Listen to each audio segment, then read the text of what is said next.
गुरुदेव भगवान की जय। प्यारे कृष्ण कन्हैया लाल की जय।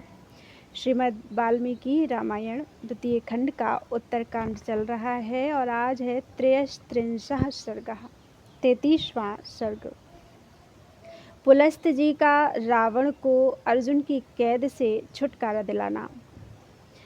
रावण ग्रहणं तत्तु वायुग्रहण सन्निभम् ततः पुलस्त्यः शुश्राव कथितं दिवि दैवतैः।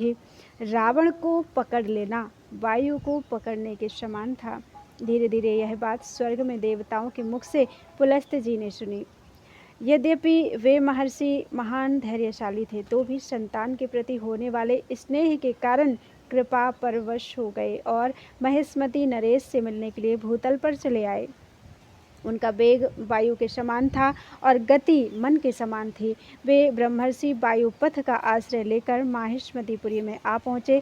जैसे ब्रह्मा जी इंद्र की अमरावतीपुरी में प्रवेश करते हैं, वैसे ही पुलस्त जी ने हृष्ट पुष्ट मनुष्यों से भरी हुई अमरावती के समान शोभा से संपन्न माहिष्मती नगरी में प्रवेश किया। आकाश से उतरते समय वे पैरों से चलकर आते हुए सूर्य के समान जान पड़ते थे। अत्यंत तेज के कारण उनकी ओर देखना बहुत कठिन जान पड़ता था। अर्जुन के सेवकों ने उन्हें पहचान कर राजा अर्जुन को उनके शुभ आगमन की सूचना की। सेवकों के कहने से जब राज को यह पता चला कि पुलस्त जी पधारे हैं, तब तो वे सिर पर अंजलि बांधे उन तपस्वी मुनि की अगवानी के लिए आगे बढ़ाए। राजा अर्जुन के पुरोहित अर्घ्य और मधुपर्क आदि लेकर उनके आगे आगे चले, मानो इंद्र के आगे बृहस्पति चल रहे हों। वहां आते हुए वे महर्षि उदित होते हुए सूर्य के समान तेजस्वी दिखाई देते थे। उन्हें देखकर राजा अर्जुन चकित रह गया। उसने उन ब्रह्मर्षि के चरणों में उसी तरह आदरपूर्वक प्रणाम किया जैसे इंद्र ब्रह्मा जी के आगे मस्तक झुकाते हैं।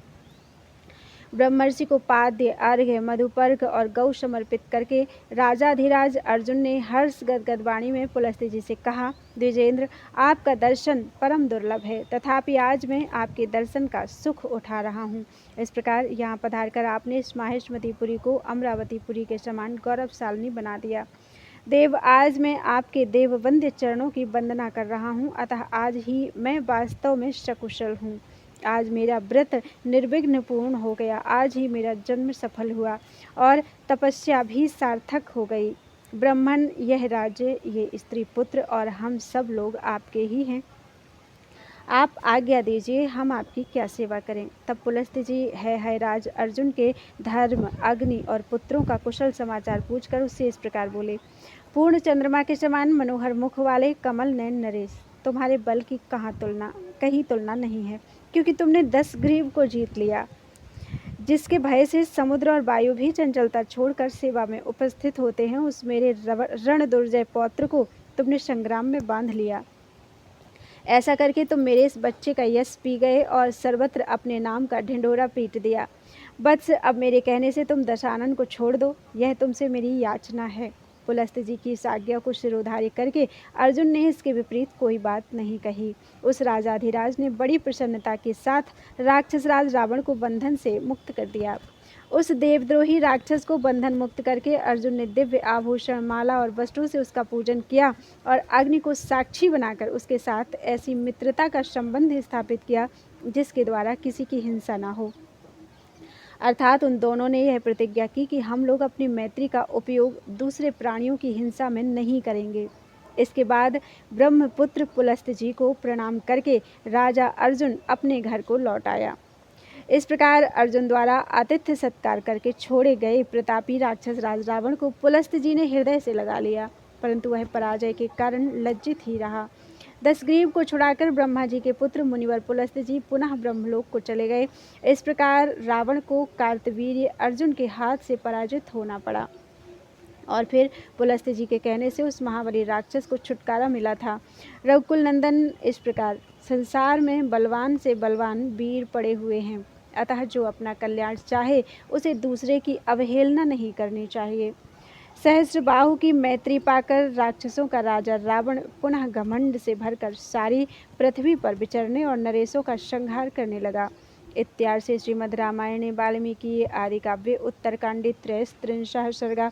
इस प्रकार से वाल्मीकि निर्मित आर्ष रामायण आदि काव्य के उत्तरकांड में 33वां सर्ग पूरा हुआ। बोलो वृंदावन बिहारी लाल की जय। चतुस्त्रिंशः सर्गः। 34वां सर्ग बाली के द्वारा रावण का पराभव तथा रावण का उन्हें अपना मित्र बनाना। अर्जुनेन विमुक्तस्तु रावणो राक्षसाधिपः चचार पृथ्वीं सर्वां निर्विण्डस्तथा कृतः। अर्जुन से छुटकारा पाकर राक्षस राज रावण निर्वेद रहित होकर पुनः सारी पृथ्वी पर विचरण करने लगा। राक्षस हो या मनुष्य, जिसको भी वह बल में बढ़ा चढ़ा सुनता था, उसी के पास पहुंचकर अभिमानी रावण उसे युद्ध के लिए ललकारता था। तदनंतर एक दिन वह बाली द्वारा पालित किष्किंधापुरी में जाकर सुवर्ण मालाधारी बाली को युद्ध के लिए ललकारने लगा।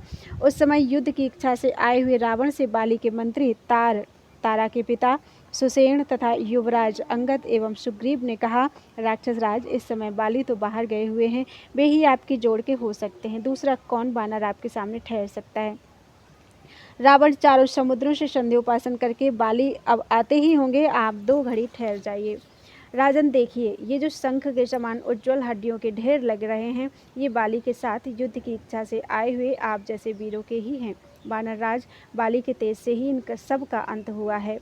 राक्षस रावण, यदि आपने अमृत का रस पी लिया हो तो भी जब आप बाली से टक्कर लेंगे तब वही आपके जीवन का अंतिम क्षण होगा। विश्रवा कुमार, बाली संपूर्ण आश्चर्य के भंडार हैं, आप इस समय इनका दर्शन करेंगे, केवल इसी मुहूर्त तक उनकी प्रतीक्षा के लिए ठहरिए, फिर तो आपके लिए जीवन दुर्लभ हो जाएगा। अथवा यदि आपको मरने के लिए बहुत जल्दी लगी है तो दक्षिण समुद्र के तट पर चले जाइए, वहां आपको पृथ्वी पर स्थित हुए अग्निदेव के समान बाली का दर्शन होगा। तब लोगों को रुलाने वाले रावण ने तार को भला बुरा कहकर पुष्पक विमान पर आरूढ़ होकर दक्षिण समुद्र की ओर प्रस्थान किया। वहां रावण ने सुवर्णगिरि के समान ऊंचे बाली को संध्योपासन करते हुए देखा। उनका मुख प्रभात काल के सूर्य की भांति अरुण प्रभा से उद्भासित हो रहा था।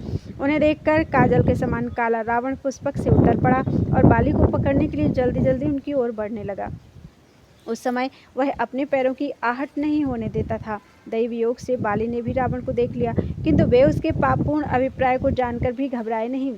जैसे सिंह खरगोश को और गरुण सर्प को देखकर भी उसकी परवाह नहीं करता, उसी प्रकार बाली ने पापपूर्ण विचार रखने वाले रावण को देखकर भी चिंता नहीं की।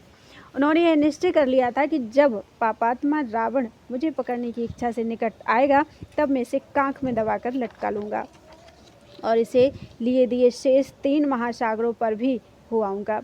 इसकी जांघ, हाथ, पैर और वस्त्र खिसकते होंगे, यह मेरी कांख में दबा होगा और उस दशा में लोग मेरे शत्रु को गरुड़ के पंजे में दबे हुए सर्प के समान लटकते देखेंगे। ऐसा निश्चय करके बाली मौन ही रहे और वैदिक मंत्रों का जप करते हुए गिरिराज सुमेर की भांति खड़े रहे। इस प्रकार बल के अभिमान से भरे हुए वे वानर राज और राक्षस राज दोनों एक दूसरे को पकड़ना चाहते थे। दोनों ही इसके लिए प्रयत्नशील थे और दोनों ही वह काम बनाने की घात में लगे थे। रावण के पैरों की हल्की सी आहट से बाली यह समझ गए कि अब रावण हाथ बढ़ाकर मुझे पकड़ना चाहता है। फिर तो दूसरी ओर मुँह किए होने पर भी बाली ने उसे उसी तरह सहसा पकड़ लिया जैसे गरुड़ सर्प को दबोच लेता है। पकड़ने की इच्छा वाले उस राक्षस राज को बाली ने स्वयं ही पकड़कर अपनी कांख में लटका लिया और बड़े बेग से वे आकाश में उछले। रावण अपने नखों से बारंबार बाली को बकोटता और पीड़ा देता रहा, तो भी जैसे वायु बादलों को उड़ा ले जाती है, उसी प्रकार बाली रावण को बगल में दबाए लिए फिरते थे। इस प्रकार रावण के हर लिए जाने पर उसके मंत्री उसे बाली से छुड़ाने के लिए कोलाहल करते हुए उनके पीछे पीछे दौड़ते रहे। पीछे पीछे राक्षस चलते थे और आगे आगे बाली। इस अवस्था में वे आकाश के मध्य भाग में पहुंचकर मेघ समूहों से अनुगत हुए आकाशवर्ती अंशुमाली सूर्य के समान शोभा पाते थे। वे श्रेष्ठ राक्षस बहुत प्रयत्न करने पर भी बाली के पास तक न पहुंच सके। उनकी भुजाओं और जांघों के वेग से उत्पन्न हुई वायु के थपेड़ों से थककर वे खड़े हो गए। बाली के मार्ग से उड़ते हुए बड़े बड़े पर्वत भी हट जाते थे। फिर रक्त मांसमय शरीर धारण करने वाला और जीवन की रक्षा चाहने वाला प्राणी उनके मार्ग से हट जाए, इसके लिए तो कहना ही क्या है। जितनी देर में बाली समुद्रों तक पहुंचते थे उतनी देर में तीव्रगामी पक्षियों के समूह भी नहीं पहुंच पाते थे। उन महावेगशाली बानर राज ने क्रमशः सभी समुद्रों के तट पर पहुंचकर संध्या बंदन किया। समुद्रों की यात्रा करते हुए आकाशचारियों में श्रेष्ठ बाली की सभी खेचर प्राणी पूजा एवं प्रशंसा करते थे। वे रावण को बगल में दबाए हुए पश्चिम समुद्र के तट पर आए। वहां स्नान, संध्योपासन और जप करके वे बानर वीर दशानन को लिए दिए उत्तर समुद्र के तट पर जा पहुँचे। वायु और मन के समान वेग वाले वे महाबानर बाली कई सहस्र योजन तक रावण को ढोते रहे। फिर अपने उस शत्रु के साथ ही वे उत्तर समुद्र के किनारे गए। उत्तर सागर के तट पर संध्योपासना करके दशानन का भार वहन करते हुए बाली पूर्व दिशावर्ती महासागर के किनारे गए। वहां भी संध्योपासना करके वे इंद्रपुत्र बानर राज बाली दसमुख रावण को बगल में दबाए फिर किष्किंधापुरी के निकट आए। इस तरह चारों समुद्रों में संध्योपासना का कार्य पूरा करके रावण को ढोने के कारण थके हुए बानर राज बाली किष्किंधा के उपवन में आ पहुँचे। वहां आकर उन कपिश्रेष्ठ ने रावण को अपनी कांख से छोड़ दिया और बारंबार हंसते हुए पूछा, कहो जी तुम कहाँ से आए हो?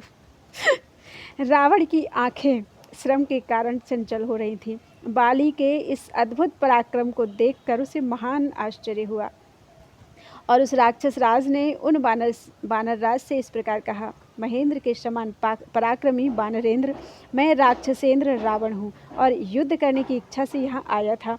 सुबह युद्ध तो आपसे मिल ही गया। अहो, आप में अद्भुत बल है, अद्भुत पराक्रम है और आश्चर्यजनक गंभीरता है। आपने मुझे पशु की तरह पकड़कर चारों समुद्रों पर घुमाया है। बानर वीर, तुम्हारे सिवा दूसरा कौन ऐसा शूरवीर होगा जो मुझे इस प्रकार बिना थके मांदे शीघ्रतापूर्वक ढो सके? बानर राज, ऐसी गति तो मन, वायु और गरुण इन तीन भूतों की ही सुनी गई है। निसंदेह इस जगत में चौथे आप भी ऐसे तीव्रगामी हैं, तीव्र वेग वाले हैं। कपिश्रेष्ठ, मैंने आपका बल देख लिया। अब मैं अग्नि को साक्षी बनाकर आपके साथ सदा के लिए स्नेहपूर्ण मित्रता कर लेना चाहता हूँ। बानर राज, स्त्री, पुत्र, नगर, राज्य, भोग, वस्त्र और भोजन, इन सभी वस्तुओं पर हम दोनों का साझे का अधिकार होगा। तब बानर राज और राक्षस राज दोनों ने अग्नि प्रज्वलित करके एक दूसरे को हृदय से लगाकर आपस में भाईचारे का संबंध जोड़ा। फिर वे दोनों बानर और राक्षस एक दूसरे का हाथ पकड़े बड़ी प्रसन्नता के साथ किष्किंधापुरी के भीतर गए, मानो दो सिंह किसी गुफा में प्रवेश कर रहे हों। रावण वहां सुग्रीव की तरह सम्मानित हो महीने भर रहा। फिर तीनों लोगों को उखाड़ फेंकने की इच्छा रखने वाले उसके मंत्री आकर उसे लिवा ले गए। प्रभु, इस प्रकार यह घटना पहले घटित हो चुकी है। बाली ने रावण को हराया और फिर अग्नि के समीप उसे अपना भाई बना लिया। श्री राम, बाली में बहुत अधिक और अनुपम बल था, परंतु आपने उसको भी अपनी बाणाग्नि से उसी तरह दग्ध कर डाला जैसे आग पतंगे को जला देती है। इत्यार्षे श्रीमद् रामायणे वाल्मीकि आदि काव्ये उत्तरकांडे चतुस्त्रिंशः सर्गः। इस प्रकार वाल्मीकि निर्मित आर्ष रामायण आदि काव्य के उत्तरकांड में 34वां सर्ग पूरा हुआ। बोलो वृंदावन बिहारी लाल की जय। त्वदीयं वस्तु गोविंदम तुभ्यमेव समर्पितम्।